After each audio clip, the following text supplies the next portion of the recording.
That's right, Katie. It's Times Square, everybody, but not as you know it. This one, a little bit more dystopian take on the real thing, but my goodness, there's definitely some very recognizable features here on the map. What a way, what a place, what a battleground to start off with Team Karma going head-to-head with Team TeePee. This is just, it's such a tricky, long map because we already kind of touched on it a little bit at the top, but you have certain parts of this map that are going to super favor AR gameplay. I think a lot of people in the beta actually find themselves using sniper rifles on this map, which is not out of the realm of possibility. Yeah, it's not out of the realm of possibility to see it, but like you were talking about with the subway, then you're going to start to see the subs really shine. So this first part, really tricky, I think, if you're an SMG player to find ground to work with. Let's see how they handle it. One thing to remember about XDefiant is that secondary weapon being out increases your movement speed. So you're going to see players pop that out if they need to try and approach as quickly as possible here. And again, you've got the ACR for TeePee, pretty standard loadout here with that red dot. Opening magsec barrier for the defense, kind of selfishly used. Doesn't really provide too much overall cover to keep the offense pinned up. So now as they get their magsec barrier put down, chance to get over towards the package, but oh, cheeky little play, little invisibility around the back, able to get a couple of kills, but ultimately the offense with the proximal spawns will jump on to start to move the package. Yeah, again, very wide open, kind of like you alluded to at the start of this map, and you can see it's kind of pretty treacherous for attackers to advance. There are bits of cover here and there that you can play behind, but you really have to have a really wide field of view when you're starting to move up here. He gets the jump on Spacey, though. I didn't know what hit him. MP5 as well here for Apple's got the firebomb. Okay, so that's a really nice way. If you just don't expect a gunfight to happen, pop your ability, you're pretty much guaranteed to get yourself at least one kill. So really good stuff for the defense, swiftly getting back into place and putting a little pressure here on the attackers, having a hard time getting out of spawn. Yeah, Karma running into an outgunned scenario there. Lacefield trying to hold through the middle part of the map, but he does have to give up position, and Spacely again will begin to escort the package forward. We're about halfway to that first checkpoint. The first checkpoint of which, again, is another really wide open area with platforms that favor the defenders. Yeah, and the small windows as well. So it could be really easy to confirm information, then set up how you want to try to reaggress. Magsec barrier down, EMP to counter. Cool little back and forth right there between the abilities and the utility you have available to you. And with that, Team Teep will be able to go 3 for 1. A chance to get this package over the finish line for the first segment. It's a bit weird pushing into this part as defenders because your angles are a bit odd. You kind of come up the staircase from the subway, and on your immediate left is actually the path of the package. So if the defenders don't have a good chance to set up here, it can be a little bit hard to hold on. That's kind of what we're seeing here, right? We've almost hit that first checkpoint already. We can see, of course, Team TeePee all running to try and get there. Yeah, good bounce back here, though, from the defenders. They've gotten in towards these outer shops once more, and now all of a sudden with the package being so far away, it's kind of shoes on the opposite foot here because the offense has such a tough time getting back towards the package, but John Attach getting 3 straight kills will allow him to continue to move progress on towards Carlos. Just comes down to getting it to the checkpoint, which they do. Time will extend up to 5 minutes, 15 seconds to play. John, always known as a fast mover, really love to get in there with the SMG, doing just that here, able to find 3 or 4 on the approach, paving the way for the rest of Team TeePee to get to this first checkpoint. But like we talked about at the start of the map, this is where the topography of the map changes a lot. There's some flank angles, but we're now heading downstairs to a ruined subway. Now the attackers need to fight their way through some rail cars and keep moving Carlos along. Yeah, and once it gets down towards the lower ground, then you can start to move around to the actual subway cars themselves, where you expect players like John to do stuff like this. Oh, finish your food, young man. Doesn't quite finish off the elimination. There is the trade, but still in the end, the defense will have an opportunity to try to contest once they come off spawn. That's why some players prefer the cleaner role when they run their SMG. There's always a risk of you not being able to quite finish off the kill. You run out of ammunition, of course. Your clip size, depending on what attachments you bring in, sometimes can be a little bit small here. Karma going to make his way up there. Nicely done. I think he got a mag barrier with that EMP, so well done. Countering out, I guess, some of the presence of those phantoms. Yeah, looking decent for now when it comes down to trying to battle yourself back. But again, these subway cars are so tricky to maneuver with an ACR, although that's maybe not what Karma thinks. Jumps back on in, Parasite with the help, and that will be enough for the defense to once again reclaim the low ground around Carlos. Such a versatile weapon. Karma really showcasing that. Love the mag barrier usage there. John having to dance the barrier if he can. Karma almost getting the better of him. It took Spacely to come to the rescue to even the odds, so to speak. 55, 56 and counting now. The bot is on the move once more. It's really rare to see players, I think, we hadn't seen it yet. MP5 in the hands for App. Not something that's all that common in favor of things like the Vector or the MP7, but it does still pack a punch, which leads you to believe that, again, the weapon balance, whatever you feel comfortable with, you can find a way to dominate. Ton of options, for sure. We definitely, during our initial showcase, we saw, lots of different ARs especially being brought in here. Just the general agreement, the ACR gives you the flexibility that is really highly valued by a lot of rifle players. We're not too far away from the next checkpoint here, so we will be coming up from this subway into another sort of open area with high ground for defenders, so keep your eyes peeled for that. Yeah, that's the big key is once you get down to the low ground, the offense is going to feel like there's a breath of fresh air, but getting it back up the ramp at the end to get to the full checkpoint, very difficult to do. MagSec barrier does get deployed, but Karma falls, and now there's a chance with John still fronting the package forward. He can pop his. There's still an Aegis if you need it, but a little bit of a pinch coming up from Apathy. That's the Purifier, only getting one though. Let's take a listen to TeePee as he talks about his favorite in-game ultimate, the Purifier. My favorite Ultra is the Purifier. Again, no matter where you're located, there's nothing they could really do about it if they don't have a bubble shield or anything like that. Clear out a hill, flamethrower, they're gone. Speaking of which, it's on deck. It's available for TeePee here after his team runs through Team Karma for TeePee. Love that look. And they'd already sort of basically reached that next checkpoint here, so we're on the home stretch. So we've got some ultras up the sleeve. Yeah, Spacey pops the Albetico Supremo, just an opportunity to kind of get some footing here early. Nade to counter, though, at least takes down Teep. He does have that Purifier that he was talking about ready to go. But as we start to make their way to the final stretch, it can be a little difficult to find the value with the Purifier because there's so much long-range high ground in front of you. The Aegis to be used first, now the Purifier to reestablish the push. Nade's on the way in. Do make things mixy, only 1 HP, and Teep stepped right into the way of that incendiary drone, so the shutdown already came through. Now, took himself a napalm bath there for whatever reason. So, again, pretty vulnerable, though. Probably would have wanted to cancel that Ultra as he moved out into the open and would have probably favoured using some of his longer range weapons. Nice little two-piece there for Attach, starting to pave the way forward here. This is pretty much the end of the map, and it's the toughest part to push into. It's almost like a cul-de-sac that raises up towards the end. Yeah, and the MagSec barriers that you're going to see from Karma on the defense are going to be really hard to deal with because of the places that you can place them down and this lock down that lane. You saw it right there, kind of right when Carlos is making its way into the mix of those mid boxes. Long-range shots here from John going to be tested on the other side. There's the help coming in, and yeah, that'll be good enough for the defense to at least win that right side perspectively of the map for them. Yeah, John happy enough to get that kill, but it's going to take a little bit more than just sort of trades back and forth for the attackers to finish the map from here on out.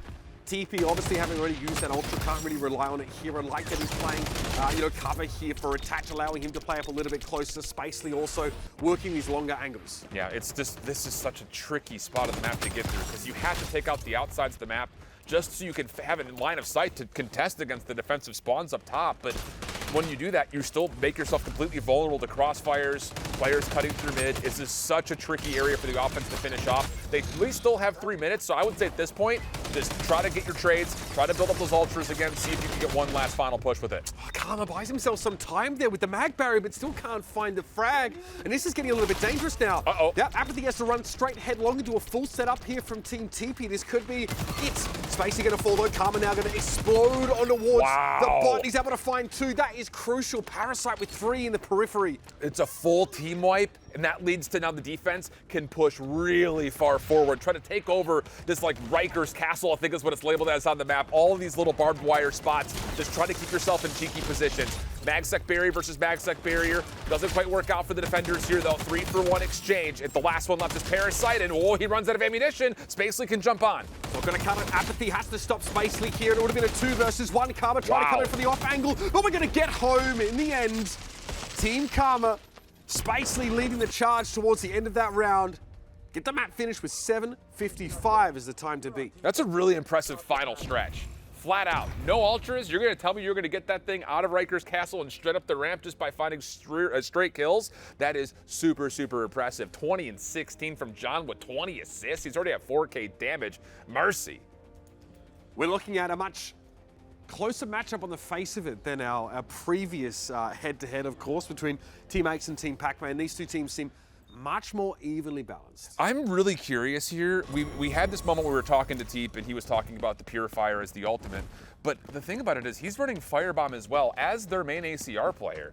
So you would figure, and what we've seen often with cleaners is you give it to an SMG player because the incendiary drone can clear out a space for you to work with, or if you find yourself in a panic position in close quarters, Firebomb. you just Firebomb. But as an AR player, you just don't expect that to be the case. So it is a little bit strange to see the cleaners. You do have the long range extra damage that comes in because of the ACR, so those incendiary rounds just help boost that, but it is definitely peculiar compared to what we've seen to this point. John also is playing that mag barrier with an SMG That's pass, exactly, right? So kind of choosing the opposite foot. still, likes to try and dance those barriers, play up pretty close. We saw him go head-to-head with Karma in a similar situation. Speaking of which, Karma dices him up. That's 3 off the rip for Team Karma. What a way to set the tone for this second half. John just got styled out a little bit. But once again, it's just one of those things that you find yourself as a sub player in a long-range battle with an AR.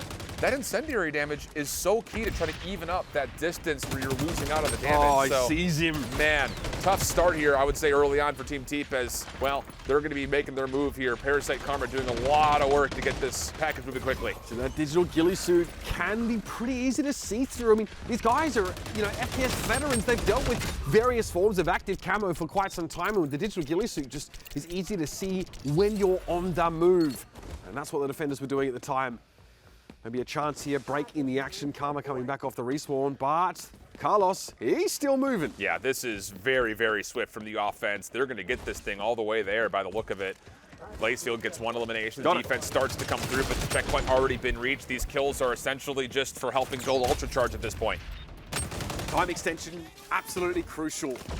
Like, what's it, the higher side of 7 minutes to beat here. Yeah. Team Karma's hitting a cracking pace right now. They're on track to win. They're looking really good. And now with this next set of eliminations, they're going to get down this staircase really quickly and have a chance to actually battle into these subway cars. This has been electric pace so far from the side of Team Karma. Team Squad in a little bit of trouble, and again, I think that we're going to have a really big conversation about the faction roles that come through. As Karma will find an easy one. That's going to be the other 3 straight kills, and yeah, Carlos isn't just moving, he's sprinting right now. Lacefield has wrapped all the way around the back now, able to play from above these rail cars, and he's in a really easy flank position. I don't know if Team Karma really sniffed this out properly. John's able to find a couple here. Look at this. Lacefield, what a problematic position to be in now. Players coming off the spawn, getting run down by his ACR. And he's got another teammate to his left that's kind of doing the same thing on the opposite part of this descended ground. So this is really difficult. The defense is getting pressured right out of spawn. The offense not quite in a position to keep pushing the package at the moment, but the defense also can't get set up. So it's really kind of 6 of one, half a dozen of another. We talked about odd deployables and factions, but I think that one's perfect for Lacefield, right? Agreed. Playing Libertad with Biovitaboost on the flank, playing as a bit of an individual, having that extra health, taking extra challenges, it's very important.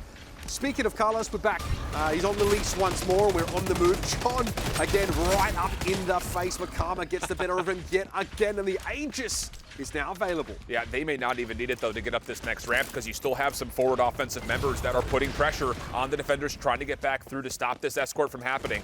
A little reposition out of Karma, hit from behind, nice kills from attached, leads to 3 straight down now. The defense a chance to get in position. One of the tough parts of being attackers on this map is coming out of that little hole and actually having angles, sort of 3 different angles that you could be shot from there. So difficult for Karma to navigate that one safely.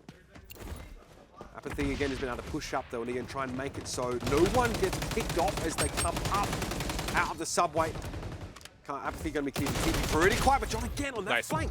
Yeah, much better here from the defense, just kind of getting down below where the package is. Those offensive members that are up top essentially really kind of moot. There's really not much that they could do to contest those defenders that are already playing down low into the subway system. So really good kind of adjustment coming out from the defense. The package on retreat, and we should be getting our first set of ultras coming through soon. As Parasite, you're pointing down towards it. I thought I saw Spiderbot out. Yeah, he's running dead sec here in the second segment. And he's looking pretty darn good at it as well. Spiderbot, pretty scary if you run into it. You get quite the face hug from that deployable. I don't recommend anyone mess with it. And of course, the Ultra for DedSec, pretty impactful against some of these other Ultras. Especially from the defensive side. You pop an Aegis thinking that the offense is going to stack underneath that bubble and push it. All of a sudden, you get locked out and you're just completely stuck. Yeah, this is why I think the DedSec, and especially the linear map modes like this, is going to be a crucial pickup for the defensive side especially. Karma sees players up at that high ground also running through the rail cars. The mag barrier is pretty frustrating to deal with. They just popped. It's time to get jiggy with the scattergun. John gets his inside split all across the room. And again, nobody can really challenge Karma at this range. Scattergun claims 2, and they're on the move once more. Yeah, full team wipe also coming through in the midst of all that. So he'll put it away voluntarily to try to regain some ground. Of course, he moves so slow with that bubble out, but here comes the defense just all flooding forward. So ultimately, the Aegis doesn't really allow them to do too much besides get, what, an extra couple of percentages? That's not going to be good enough when you have to get the full capture. Yeah, he's exactly right. They probably needed another team wipe off the use of that Ultra to really start to get out of this difficult part of the map. And now, momentum's starting to slowly shift in favor of TeePee, and he makes it nice and crispy. That's 3 in a row, all down to the Purifier. Yeah, really nice stuff. We'd already heard from him what he thinks about it, trying to go from full team wipes to 5, 6 kills. That time it's a crucial triple that comes out. John also Aegis ready to go. 2:15 on the clock.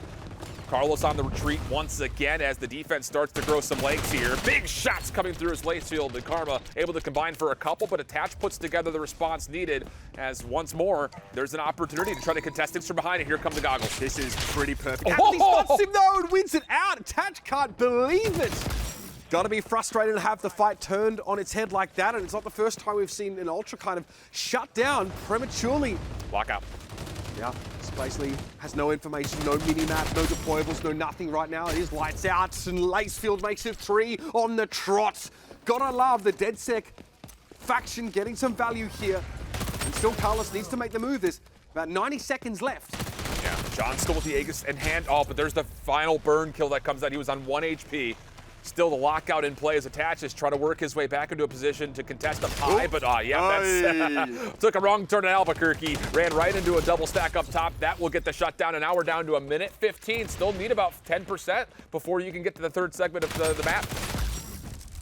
Well, he gets himself back from New Mexico. We'll be on board with John, who makes it pretty clear exactly what his intent is right now. A just popped it. You better be running. You cannot face this down. And John striking fear into the hearts of his opponents here. And that means that Carlos still will be sat where he is. Man, this is going to be really difficult because with that, yeah, you got a couple of kills, but look how far up the defense is playing. John going to retrain over towards the top, gets good information, little trigger discipline coming out, not wanting to take the shots as of yet. Meanwhile, Apathy trying to keep the offense in play. Purifier will expire over towards more traditional weaponry, but the shots at long range not going to work out. It's John from the pinch for the double. It's real close, but not quite the cigar the Team Karma were looking for just yet. 27 seconds in the round. They've got to make the play. Apathy, similarly, not getting the value out of the Purifier that he was looking for. And there's time for one more push left. Lace does get a kill forward. He gets traded out. We're going to have a 3v3 here right at the end. Ball, John just absolutely shreds through one. Yep, back and forth. Pinstripe the kill feed. Now it's just down to the final couple of moments. Can anyone get here to force the overtime? That's what they may need to get this all the way to 72%. I don't know. I don't think they have anyone close enough at this stage. Team Karma going to pull up short here. And Team TeePee, after it looked like a pretty close affair, put on the staunchest of defenses. They prevent the package from getting up out of the subway.